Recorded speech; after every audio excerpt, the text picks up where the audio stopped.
Well, it's a bill that has received very little attention but may make free speech a felony and seriously restrict your right to political protest. Just signed into law by the president, H.R. 347 gives federal agents sweeping powers to arrest and bring felony charges against citizens engaged in protests where the Secret Service is present. Joining us now with more, Fox News senior judicial analyst, good friend, Judge Andrew Napolitano. Judge, the thing that jumps out off the page, felony? Yeah, felony means more than a year in jail. This is not like a traffic ticket.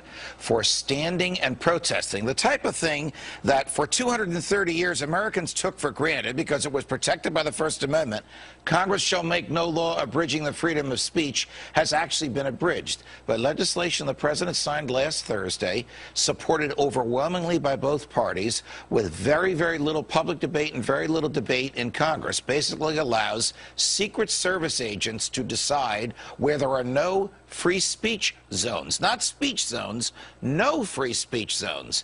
And anybody by the Secret Service can, protected by the Secret Service, can ask those agents to ban protests wherever they are. So I can think of 3 violations: speech violations, association violations, the right to petition the government for a redress of your grievances. What good is free speech if the people in the government are so far away from you that they can't hear you? Judge, what about keeping our elected officials safe? Keeping our elected officials safe is entirely different from insulating them from protest. The fact that the president is going to a hotel up the block should not bar you from standing across the street with a sign or with a bullhorn saying what you think about the president's policies. That is not a threat to him, and it is a part of American history since day one that we have the right to speak freely to, about, and against those in the government. Judge, do you think this is going to be one of those laws that is on the books but not enforced? I think it's one of those laws that's going to be enforced when the government wants it enforced. The problem, Eric, is it puts a lot of unbridled discretion in the hands of Secret Service agents who may very well say, you know what, boss, you've had a rough day. We'll keep everybody away from you. Or, you know what, boss, this crowd likes you, so we're going to let them, we're going to let you hear them.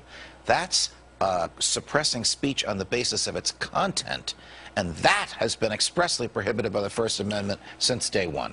What dictates the Secret Service is present? In other words, aren't they present all over Washington, D.C.? Well, they are, and that's a great question, because this law also allows the president to give Secret Service protection to whoever he wants. I'll give you a bizarre example. His campaign managers are coming to Washington to confer with him about the campaign. He can give them Secret Service protection. And then the Secret Service can say to the kids in the streets, you can't shout at David Axelrod, because the campaign manager, because the Secret Service is protecting him. This is a slow, creeping destruction of some of our basic liberties, and the president signed it in secret. And now some of the Secret Service are going to be providing services for the candidates now as well, right? Correct. So correct. People aren't going to be able to have their opinion about the candidates? If the Secret Service so declares, you won't be able to shout at them. Judge, got to go. The economy's not bad. Sorry about that.